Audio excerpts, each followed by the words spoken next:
Ada iPad mini 5, iPad 8, iPad Air 4, dan iPad Pro generasi 4. Kira-kira yang paling cocok untuk anak kuliahan yang mana ya?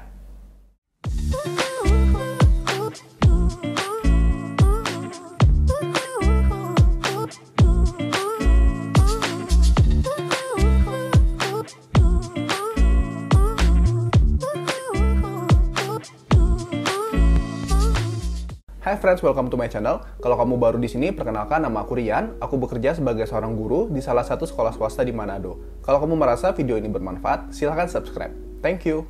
Sebelum lanjut, aku akan berbagi pengalaman ya waktu itu saat membeli iPad. Waktu itu aku ada budget yang cukup untuk membeli iPad Pro. Sombong amat. Nah, tapi sebelum beli, aku itu riset dulu tentang berbagai jenis iPad tersebut. Nah, setelah riset ini, aku itu nggak jadi ya beli iPad Pro, tetapi jadinya beli iPad 8. Harapannya video ini akan membantu kalian juga dalam membeli iPad, agar kalian tuh bisa membeli iPad itu yang sesuai dengan kebutuhan kalian dan juga sesuai dengan budget yang kalian miliki. Tanpa berlama-lama lagi, let's check this out.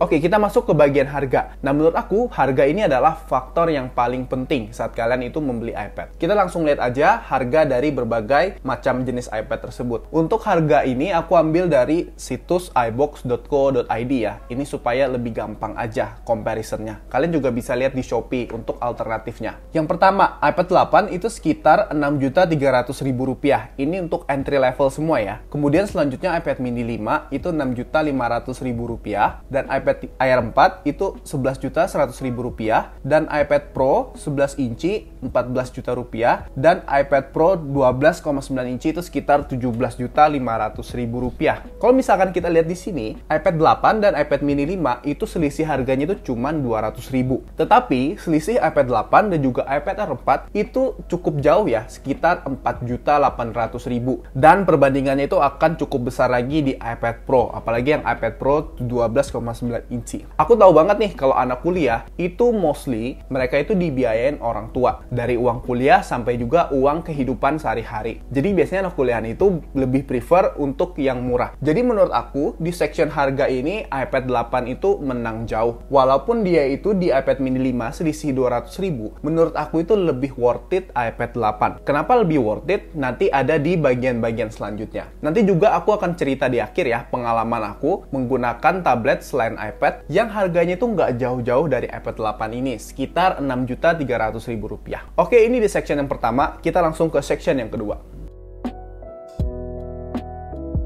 Oke, di section yang kedua ini kita akan lihat di bagian prosesor. Kalau prosesor itu iPad 8 itu A12 Bionic. Kemudian di iPad mini 5 itu A12 Bionic juga, dan iPad Air 4 itu A14 Bionic, dan iPad Pro itu A12Z Bionic. Nah, aku itu sebenarnya nggak rasakan ya perbedaan antara A12 dan A14 atau dengan A12Z. Yang sekarang itu aku rasakan adalah iPad 8 yang memiliki prosesor A12 Bionic. Menurut aku sejauh ini itu sudah melebihi ekspektasi aku, alias sangat-sangat cepat. Seperti yang aku jelaskan di video-videoku sebelumnya, aku dan istriku itu mengedit video YouTube itu di iPad, dan ini adalah iPad 8 yang menggunakan prosesor A12 Bionic. Sejauh ini kami itu nggak ada keluhan sama sekali mengedit video di iPad. Sangat-sangat cepat. Yang aku tekankan adalah dalam prosesor itu dengan yang entry level yang paling bawah aja itu sudah oke banget. Artinya, kebutuhan kalian tuh sudah tercukupi di entry level ini. Jadi di sini aku nggak melihat adanya kebutuhan untuk upgrade entah itu ke A12Z atau ke A14. Inilah indikator kunci kedua prosesor. Kita langsung ke indikator kunci yang ketiga.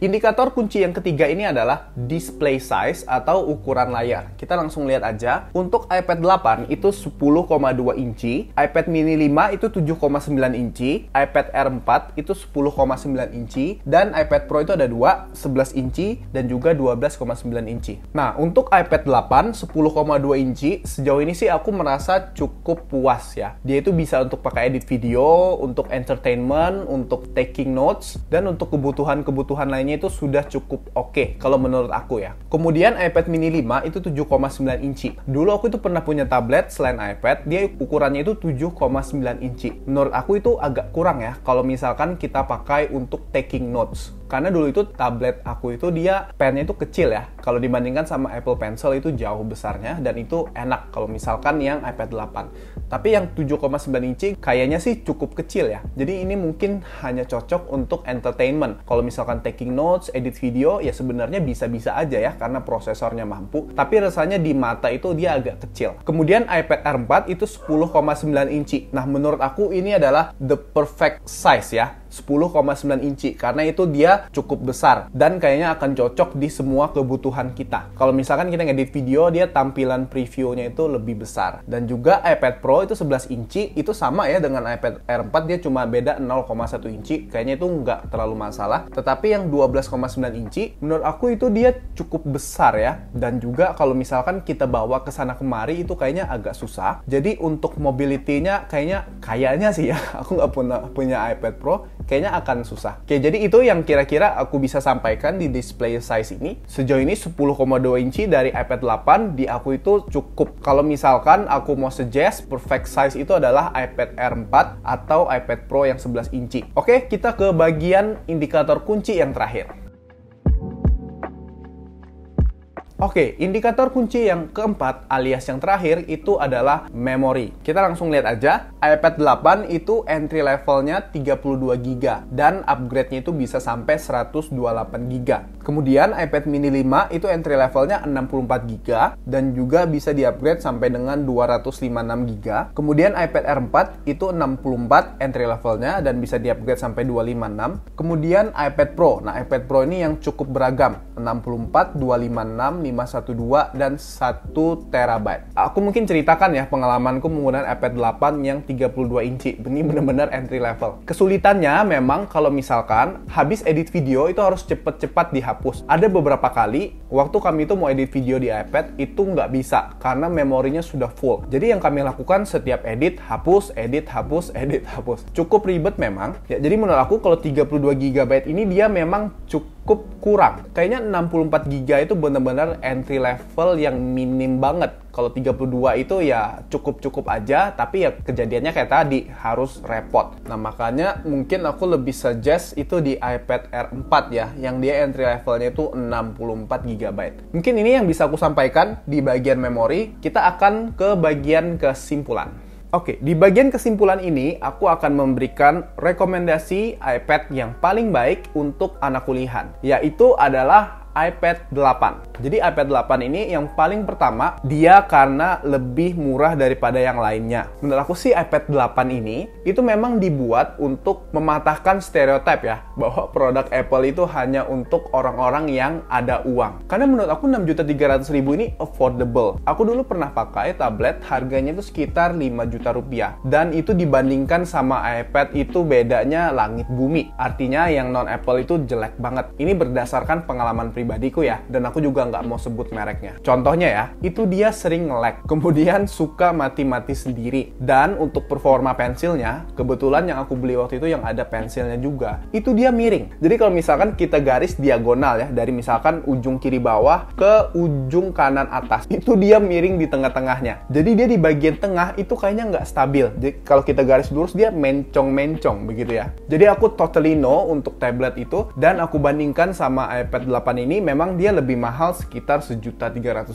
tetapi performanya itu aku bisa bilang 3-4 kali lipat jauh lebih bagus. Jadi iPad 8 ini sangat worth it untuk kalian para anak kuliah atau mungkin bagi yang karyawan. Tetapi kalau misalkan jika harga itu bukan masalah bagi kalian, aku itu rekomendasikannya itu iPad Air 4 karena displaynya itu lebih besar, yaitu 10,9 inci, dia lebih besar 0,7 inci, dan juga storage-nya itu lebih besar, 64 4 GB. iPad mini sebenarnya aku kurang rekomendasi ya, karena harganya itu dia nggak beda jauh sama iPad 8. Mungkin iPad mini ini dia lebih mahal karena di storage itu 2 kali lipat. iPad mini ini 6.500.000, tetapi storage itu 2 kali lipat iPad 8, yaitu 32 GB. Kalau misalkan iPad Pro, itu mungkin buat kalian yang ada uang banyak, yang mungkin kalian tuh sudah punya tabungan 200-300 juta, kayaknya untuk beli iPad Pro sih yang nggak masalah. Tapi kan di sini kita ngomongin untuk anak kuliahan yang seperti di awal tadi aku bilang mungkin masih dibiayai orang tua. Jadi itu rekomendasiku. Ini semua berdasarkan pengalaman pribadi. Harapannya ini bisa bermanfaat bagi kalian, dan aku itu suggest kalian, rekomendasi banget untuk kalian tuh bisa pakai iPad. Bagi kalian yang penasaran iPadku itu aku pakai untuk apa aja, kalian bisa cek di videoku sebelumnya. Di situ aku bahas tuntas lengkap penggunaan iPadku selama work from home ini, yaitu teman terbaik saat WFH. Jadi kalau kamu suka sama konten ini, jangan lupa like, share, and subscribe. See you on the next video. Bye!